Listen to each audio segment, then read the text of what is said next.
Salut les amis, c'est Steph, bienvenue sur la chaîne Manga Critique. Aujourd'hui c'est le top nouveauté, le mois je ne l'ai pas vu passer.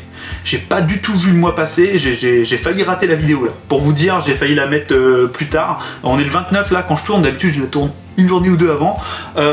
J'ai pas mal de choses importantes à vous dire, donc skippez pas. La chose la plus importante, c'est que le duo très critique que je devais faire avec Cécile, il y en a certains qui doivent l'attendre parce que je sais qu'il y en a beaucoup qui aiment quand je fais des vidéos avec Cécile. Le problème, c'est que Cécile a des problèmes de santé depuis plus d'un mois maintenant. Des problèmes de santé qui ont l'air assez graves. Les médecins ne trouvent pas vraiment, donc elle est tout le temps fatiguée, elle est tout le temps à plat, du coup je l'embête pas avec ça. Si elle va mieux à un moment donné, on fera les deux tomes d'un coup, de Les Amants Sacrifiés qui étaient prévus, on fera les deux tomes d'un coup et voilà. Peut-être d'autres choses, mais pour l'instant je l'embête pas avec ça, vous comprenez quoi. Du coup, donc chose un peu plus joyeuse qui n'a rien à voir, ça c'est une question personnelle, j'ai deux questions personnelles. Est-ce que vous préférez quand je tourne debout ou assis? C'est important pour moi, parce qu'en fait, moi je préfère tourner debout, je me suis rendu compte de ça dernièrement, je sais pas si vous avez fait gaffe, c'est peut-être le genre de choses auxquelles vous faites pas vraiment attention, mais ça fait 4-5 vidéos que je tourne debout, et je suis beaucoup plus à l'aise, ça va plus avec mon caractère, je suis quelqu'un d'un peu énergique, qui bouge un peu foufou des fois, et ça va plus avec mon caractère. Voilà, mais après, est-ce que vous, ça vous saoule pas plus? Pareil, j'ai remarqué un truc en faisant du montage, c'est que j'ai le parquet qui fait du bruit, et c'est peut-être un peu gênant. Donc dites-moi si vous préférez que je sois assis tranquille ou pas. Parce que la chaîne elle est aussi pour vous. C'est-à-dire que c'est pour moi, je me fais plaisir, mais c'est vous qui vous abonnez, c'est vous qui regardez ou pas, donc c'est important que vous aimiez aussi.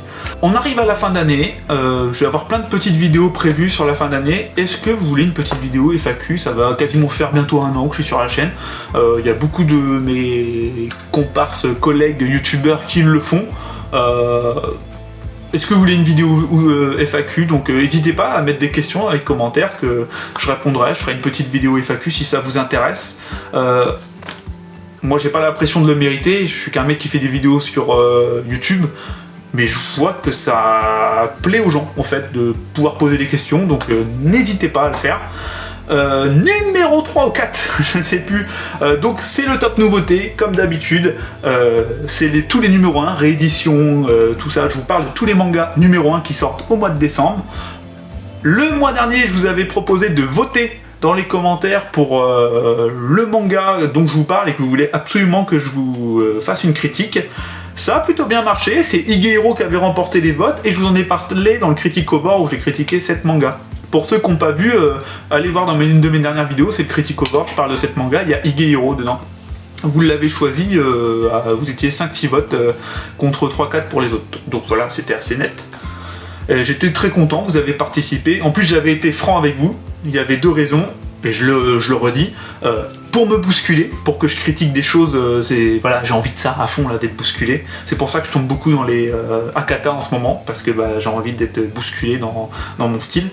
Et aussi pour m'aider à monter en session, pour que ma vidéo soit plus partagée, j'ose le dire, voilà. Je fais des efforts, c'est un travail de fou, en fait YouTube, je n'imaginais pas à quel point. Bon ça, je garde, ce sera peut-être pour la FAQ, je n'imaginais pas à quel point, c'est dur en fait. Quand tu travailles et tout, c'est un bon taf. Donc oui, on a envie d'être récompensé à un moment donné. Et puis c'est parti les amis, le mois de décembre, le top nouveauté, qui n'est pas, spoiler, énorme, mais il y a quelques titres intéressants. Mais voilà, les éditeurs nous laissent tranquilles pour le mois de décembre. Et heureusement, parce que comme je vous ai dit, j'étais en retard pour le faire, et heureusement, il n'y a pas beaucoup de sorties, parce que, vous le savez, cette vidéo, des fois, je mets 4-5 heures rien que pour trouver les titres, donc... On va commencer avec un coffret qui sort le 2 décembre chez Taifu Comics, au prix de 47,60 €, ça s'appelle Killing Stalking, c'est la saison 1. Et au fait, juste la description, ça m'a plu, alors... C'est chez Taifu, donc oui, c'est du yaoi, entre deux hommes, voilà. Il y a de l'homosexualité. Mais surtout, c'est du drame, psychologique, horreur, mature, homosexualité, tout ça mélangé. Ça m'a totalement intrigué, c'est la saison 1, un coffret, il y a de grandes chances que je me le fasse. En plus de ça, c'est plutôt bien noté partout où je suis allé, j'ai vu, ça a l'air très bien reçu. Le 2 décembre aussi, vous allez vous dire, putain, Steph, il est en train de virer gay. Ouais, peut-être. coming out, qu'est-ce qu'il y a? Il y a Stigmata qui sort chez Akata, et c'est pareil, c'est un yaoi, mais chez Akata, donc seinen yaoi, Akata fait toujours, je vais me répéter à chaque nouveauté, hein, Akata fait toujours des titres très recherchés, avec de la profondeur et tout, et en fait je suis totalement en train de tomber amoureux de Akata, et tellement sur le tard. Cécile lisait ça, Cécile a passé son temps à lire ça depuis 10 ans, des Akata, et c'est grâce au duo très critique, où c'est elle qui choisit, avec mon mari dort dans le congélateur et ce printemps rémanent, que je me suis rendu compte que Akata, putain, ça pouvait être de qualité, c'était des titres qui m'attiraient pas, et en fait, mais qu'est-ce que j'ai foutu depuis mes 20 ans? J'aurais dû en lire tellement du Akata, si je fallait que j'en lise avant, j'étais nul, comme quoi, on peut toujours changer, on peut toujours changer. Donc Stigmata volume 1 chez Akata à 8,5€ et c'est terminé en 2 tomes. Donc c'est un yaoi seinen. Donc on va suivre Asako qui est un membre de la police qui a un don exceptionnel. Il peut revivre les derniers sentiments de victime, les dernières pensées résiduelles d'une victime. Donc il peut arriver sur des lieux de meurtre ou d'accident et ressentir et comprendre ce qui s'est passé. Le truc c'est qu'un jour il va arriver sur une scène de meurtre dont la victime est la femme d'un de ses collègues. Et avec les pensées résiduelles de sa femme, en fait, il va être épris d'amour, de sentiments envers son collègue. Alors, est-ce que c'est ses propres sentiments à lui ou les sentiments de sa femme?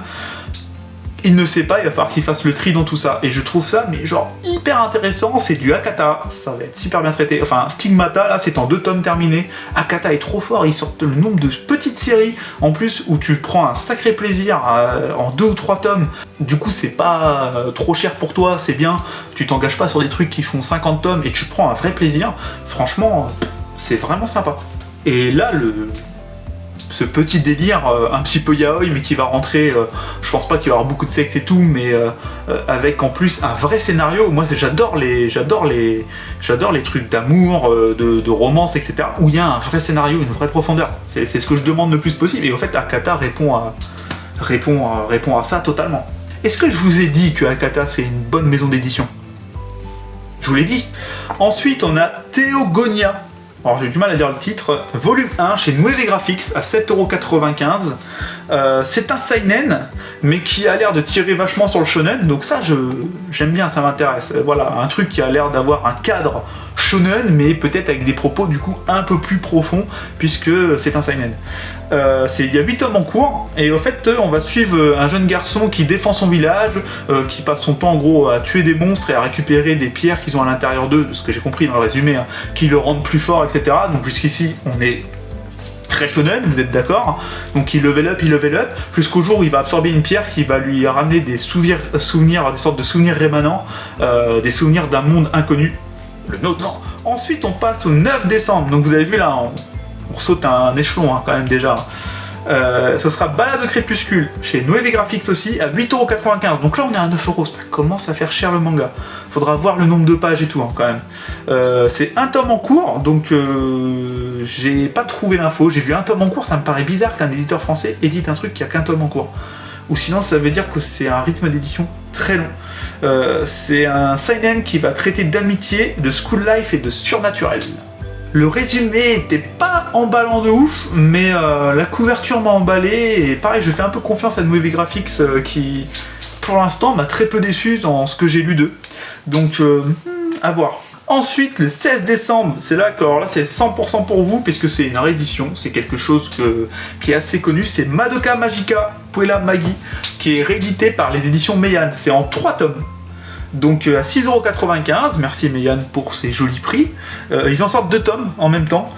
C'est marqué seinen, et c'est ça qui m'intrigue en plus, c'est que donc c'est un Magical Girl, mais avec traitement seinen. Alors attention, c'est Notijon, il y a des conneries des fois marquées dessus. Donc un seinen dans le Magical Girl, pourquoi pas. C'est prévu en 3 tomes, j'ai déjà dit, donc le tome 3 est prévu en janvier. Après, les éditions Meian, des fois, ça peut être février. Alors, quand tu lis les résumés, ça fait très Magical Girl, et j'ai du mal à voir comment le propos peut être seinen. C'est pour ça que j'ai des doutes, puisque on suit 3 filles classiques qui s'entendent bien, qui vont à l'école, et dans le résumé, c'est marqué qu'un jour, elle va tomber sur une créature qui va changer sa vie. Bon voilà, on est dans Sakura, princesse de cartes, Sailor Moon, boum, tiens, je te donne des pouvoirs, tu deviens une Magical Girl, et c'est parti pour l'aventure. Donc je suis curieux de savoir en quoi c'est plus prenant ou pas.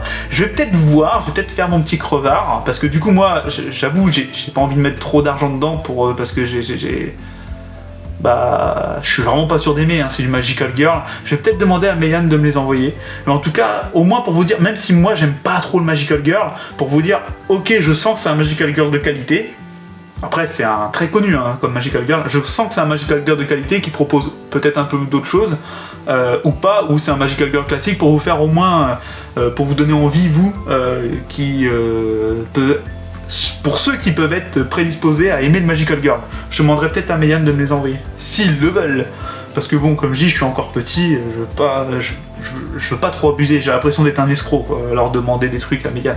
Donc ensuite, le 28 décembre, donc vous avez vu, on est au 28 décembre, il y a 1661 Koxinga Z, c'est un one-shot aux éditions Nazca qui coûte 9,50 €. Ça m'a intéressé parce que c'est une reconstruction historique d'une bataille qui a permis la création de Taïwan. Donc j'avoue, je n'y connais rien. Et ça m'intéresse, c'est un one-shot sympa. Et on est sur, selon les infos Notijon, maintenant je rajoute un petit peu, parce que Notijon, au niveau des infos, ça fait 2 fois que je le dis, mais c'est pas ouf. On est quand même sur un truc à 9,50 € qui compte 340 pages. Donc là, niveau qualité-prix, même s'il n'y a pas de couverture rigide ou quoi, on est à un prix très cool de la part des éditions Nazca. Comme quoi, on peut encore faire des prix corrects. Petit coup de gueule les amis, sur Mangetsu qui augmente ses prix, je termine hein, parce que là il n'y a plus rien, voilà, il n'y a plus rien, et c'était vraiment un petit mois, mais petit coup de gueule, Mangetsu augmente ses prix, mais c'est pas une augmentation classique, c'est pour ça que je vais mettre un coup de gueule. Je vais essayer de rester mesuré, d'insulter personne, de rester correct. Mais là on nous prend sérieusement pour des gros cons. C'est trop tard, je suis pas resté correct.